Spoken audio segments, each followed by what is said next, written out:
bom, rudal, dan krisis ekonomi. Tapi bagaimana kalau konflik ini naik satu level? Bukan lagi soal siapa punya senjata lebih banyak, tapi siapa yang lebih nekat menekan tombol merah. Kira-kira apa yang akan terjadi jika perang nuklir sampai pecah?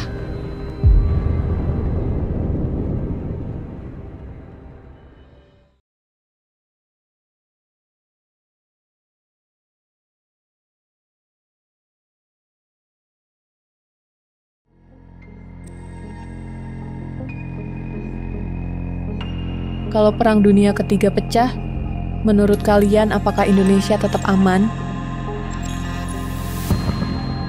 Belakangan ini tuh banyak banget hal-hal yang kita pikir dulunya nggak mungkin terjadi. Nggak taunya sekarang terjadi juga. Dulu mungkin kita sering berpikir kalau kita hidup di era yang damai, jauh dari kata perang. Tapi nggak taunya, ketegangan geopolitik justru semakin menjadi-jadi. Dimulai dari konflik Israel-Palestina, kemudian meluas hingga ke Iran. Amerika Serikat pun ikut ambil bagian dalam konflik ini dengan menyerang fasilitas nuklir Iran. Sementara di belahan dunia yang lain, perang Rusia-Ukraina tak kunjung selesai. Belum selesai satu peperangan, kita dengar berita ketegangan antara India dan Pakistan. Kenapa ya? Nyawa itu tuh kayak murah banget di era sekarang.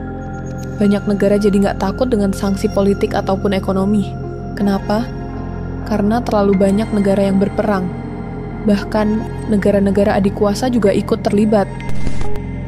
Jadi siapa mau sanksi siapa? Yang ada terbentuk blok-blok peperangan. Akhirnya, perang pun meluas hingga menyangkut banyak sekali kepentingan negara demi negara. Nggak cukup sampai di situ.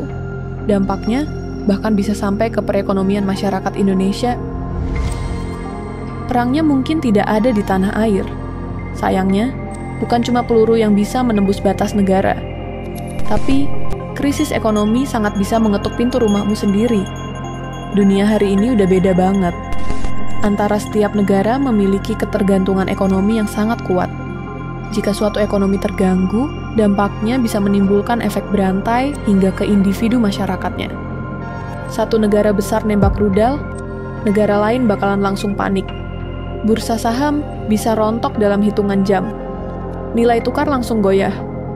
Harga minyak bisa naik dalam semalam. Minyak mahal, logistik jadi mahal. Harga semua barang akan naik. Yang susah kita semua, termasuk kamu yang lagi rebahan nonton video ini. Seringkali, masyarakat Indonesia itu memandang perang antar negara hanya sebatas urusan luar negeri. Atau hanya sebatas perang antara golongan tertentu. Gak jarang, banyak dari kita sering menjadi kompor di medsos atas terjadinya perang ini. Tapi, pernah gak mikir bahwa perang dunia ini sebenarnya bisa mengancam keberlangsungan hidup umat manusia di seluruh dunia? Perang Dunia Ketiga bukanlah bencana bagi bangsa tertentu saja, melainkan bencana kemanusiaan. Mungkin kamu pernah berpikir seperti ini, tapi kan itu urusannya petinggi negara dan orang-orang besar aja. Ironinya, jika Perang Dunia Ketiga terjadi yang paling menderita bukanlah tokoh-tokoh besar ataupun orang-orang kaya. Mereka masih memiliki kemungkinan untuk bertahan hidup karena sudah memiliki fondasi yang kuat. Namun rakyat kecil, merekalah yang paling dirugikan. Seorang filsuf asal Perancis, Jean-Paul Sartre, pernah mengatakan, saat orang kaya mengobarkan perang, rakyat miskinlah yang mati.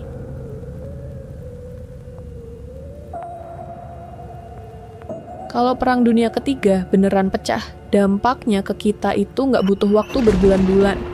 Bahkan dalam hitungan jam, ekonomi kita bisa langsung kena getahnya.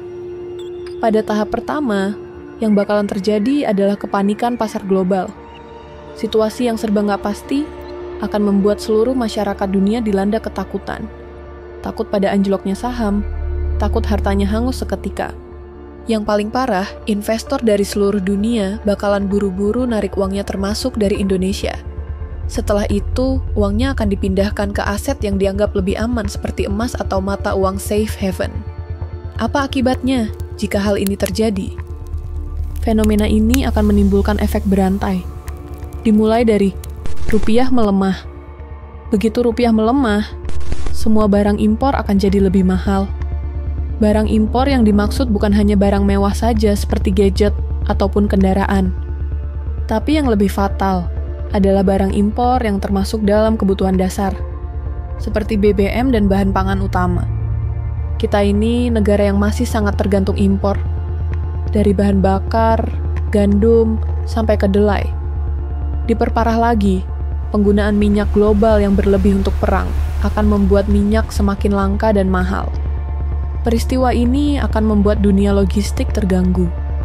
Jika dunia logistik terganggu, maka semua barang bakalan ikut naik.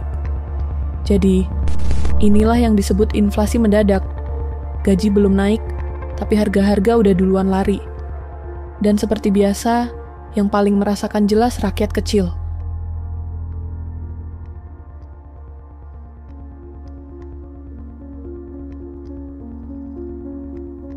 Dampak ekonomi akan terus menyebar hingga menimbulkan krisis produksi dan lapangan pekerjaan. Karena harga bahan baku naik dan logistik jadi makin mahal, biaya produksi industri pun ikut naik. Pabrik-pabrik akan kesulitan impor bahan mentah. Di saat yang sama, permintaan pasar juga mulai turun karena daya beli masyarakat melemah. Akibatnya, banyak pengusaha akan menjerit. Banyak perusahaan terpaksa mengurangi kapasitas produksi. Sebagian bahkan terpaksa berhenti operasi. Dari sini, perusahaan mulai melakukan efisiensi, atau dengan kata lain, PHK massal. Padahal, belum perang dunia aja kita sudah bisa melihat fenomena ini terjadi. Apalagi jika perang beneran terjadi. Perusahaan akan semakin agresif dalam melakukan pemangkasan karyawan demi menyelamatkan biaya operasional mereka. Dengan kata lain, jumlah pengangguran akan melonjak. Dan ini bukan cuma di sektor besar aja. UMKM juga ikut kena. Banyak pelaku usaha kecil yang bergantung pada bahan impor, seperti plastik, kain, mesin, atau bumbu makanan, akan mengalami pembengkakan harga produksi. Pengangguran tinggi, ekonomi serba nggak pasti, yang terjadi ekonomi akan menjadi lesu. Daya beli masyarakat turun, maka penjualan UMKM akan semakin seret. Jadi omset turun, tapi harga produksi naik. Akhirnya, seleksi alam pun terjadi. Mereka yang kuat akan tetap bertahan, tapi mereka yang lemah akan tersingkirkan.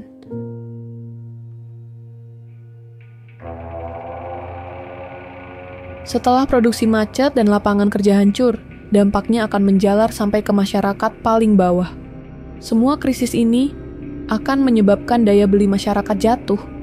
Dengan kata lain, angka kemiskinan akan melonjak. Kelas bawah paling terdampak, karena mereka memang nggak punya ruang buat bertahan lama. Yang sebelumnya udah hidup pas-pasan, sekarang makin terjepit.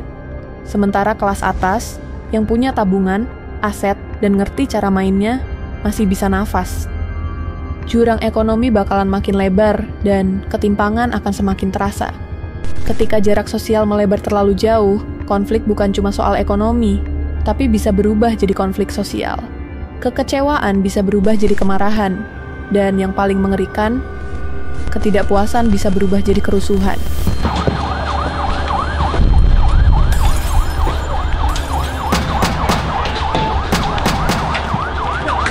Angka kriminalitas akan segera naik, karena sebagian orang mulai putus asa. Ada yang mencuri bukan karena niat jahat, tapi karena nggak tahu lagi harus makan dari mana. Yang lebih berbahaya lagi, bukan cuma fisik yang hancur, tapi juga psikologi masyarakat. Kepercayaan masyarakat terhadap sistem akan runtuh, dan mereka mulai kehilangan harapan. Nggak percaya dengan pemerintah, nggak percaya dengan ekonomi, bahkan nggak percaya dengan masa depannya sendiri. Kalau sebuah bangsa udah kehilangan harapan, maka kehancurannya cuma tinggal soal waktu. Perlu dicatat, semua kekacauan ini masih dalam konteks perang dunia konvensional. Perang biasa, bom, rudal, dan krisis ekonomi. Tapi bagaimana kalau konflik ini naik satu level?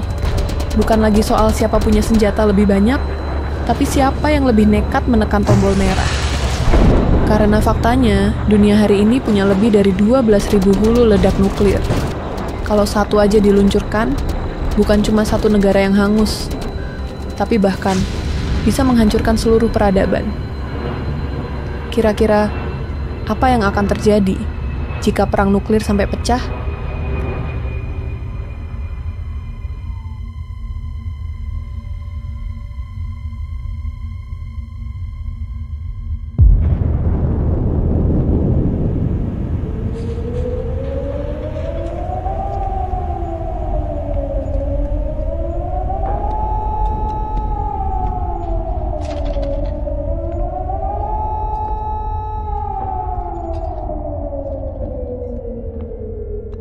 Setelah bencana nuklir terjadi, dunia akan sepenuhnya berubah. Bukan lagi soal ekonomi, uang, atau pasar saham, tapi semuanya hanya soal bertahan hidup.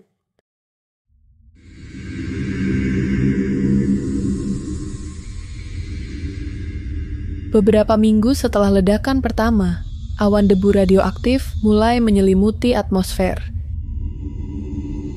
Fenomena ini akan menyebabkan sinar matahari terhalang, dan bumi menjadi gelap. Cuaca akan menjadi sangat ekstrem. Inilah gelombang pertama, musim dingin nuklir. Musim di mana suhu global turun drastis. Pada gelombang ini, petani akan menjerit, tanaman gagal panen, dan peternakan mati. Bahkan, negara tropis seperti Indonesia tidak akan luput dari musim ini. Dampaknya akan terus menjalar seperti api yang menghanguskan. Wabah kelaparan akan melanda di mana-mana, dan ketahanan pangan akan runtuh, ditandai dengan krisis air dan krisis makanan. Setelah musim dingin nuklir, datanglah gelombang yang kedua, yaitu radiasi. Bukan cuma di lokasi ledakan, tapi radiasi bisa menyebar, terbawa oleh angin, menyebar lewat hujan, menyusup ke tanah, air, hingga paru-paru manusia. Efeknya nggak akan langsung kelihatan, tapi secara perlahan, radiasi akan menggorogoti sistem imun manusia. Bukannya tidak mungkin virus dan bakteri bisa bermutasi, entah menjadi lebih lemah, atau malah menjadi lebih mengerikan dari COVID-19. Dalam situasi seperti ini, satu wabah kecil saja bisa menjadi bencana kesehatan, karena sistem imun tubuh sangat lemah. Radiasi juga berdampak pada meningkatnya risiko kanker dan cacat lahir. Jadi, bayangin kalau pada tahap ini, kamu sudah memiliki keturunan, seperti bayi, balita, dan anak-anak kecil. Generasi berikutnya akan tumbuh dengan tubuh yang lemah, dengan risiko penyakit tinggi. Di saat yang bersamaan, dunia modern mulai mati perlahan. Jaringan internet terganggu, listrik tak lagi stabil, perdagangan global lumpuh, negara-negara menutup diri, fokus menyelamatkan yang tersisa. Semuanya terasa begitu dingin, dan orang-orang akan kembali ke mode paling dasar, yaitu bertahan hidup. Bukan lagi soal kerja dan karir, tapi soal dapat makan dari mana hari ini? Air bersih masih ada nggak? Lingkungan masih aman? Atau udah jadi wilayah rebutan? Dan yang paling tragis dari semuanya adalah masa depan yang hilang. Anak-anak tumbuh di tengah reruntuhan, tanpa sekolah, tanpa sistem, tanpa stabilitas, tanpa tahu seperti apa dunia yang dulu pernah maju dan damai. Perang nuklir bukan cuma menghancurkan kota, tapi juga merampas masa depan suatu generasi umat manusia. Jujur aja, kadang gue bingung harus marah atau sedih. Bukan sama penguasa, bukan sama geopolitik. Kalau ini bukan marah tapi pasrah, udah nggak tahu lagi harus ngomong apa. Tapi karena masih banyak dari kita yang sering teriak-teriak soal perang di medsos, tanpa mikir panjang. Mereka cuma kebawa emosi, sambil koar-koar mendukung peperangan. Dikira kalau perang dunia terjadi, kita bakalan selamat. Jangan jadi orang yang cacat logika. Seorang jenderal perang terkenal asal Tiongkok pernah berkata, tidak ada bangsa yang mendapat keuntungan dari perang yang berkepanjangan. The Art of War, Sun Tzu.